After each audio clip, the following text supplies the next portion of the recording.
Praise lord everyone. హెబ్రీయులకు రాసిన పత్రిక 12వ అధ్యాయము 14వ వచనంలో అందరితో సమాధానమును పరిశుద్ధతయు కలిగి ఉంటకు ప్రయత్నించుడి. పరిశుద్ధత లేకుండా ఎవడు ప్రభువును చూడడు అని చెప్పి దేవుని వాక్యం ఈరోజు సెలవిస్తుందండి. అవునండి, మన దేవుడు అతి పరిశుద్ధుడు. పరిశుద్ధత లేకుండా ఆయనను ఎవరు చూడలేరు. ఆయనకు ఇష్టలుగా ఎవరు జీవించలేరు. అదేవిధంగా పరిశుద్ధత లేకుండా ఎవరు పరలోక రాజ్యానికి వారసులు కాలేరండి. చాలామంది అంటుంటారండి, నేను దేవునికి ఇష్టలుగా జీవించాలనుకుంటున్నాను, ఎంతో పరిశుద్ధంగా జీవించాలని చెప్పి అనుకుంటున్నాను. అయినప్పటికీ నా వల్ల కావట్లేదు.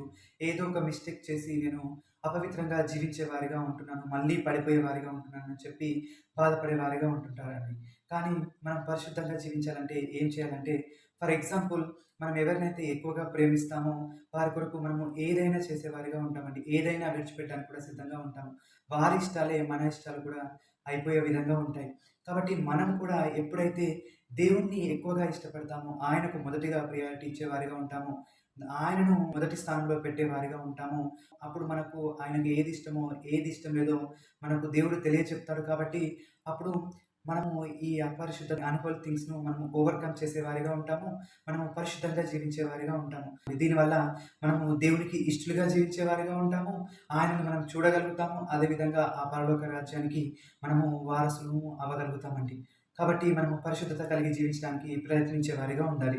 అట్టి కృప దేవుడు మనందరికీ దయచేయును గాక. ఆమేన్.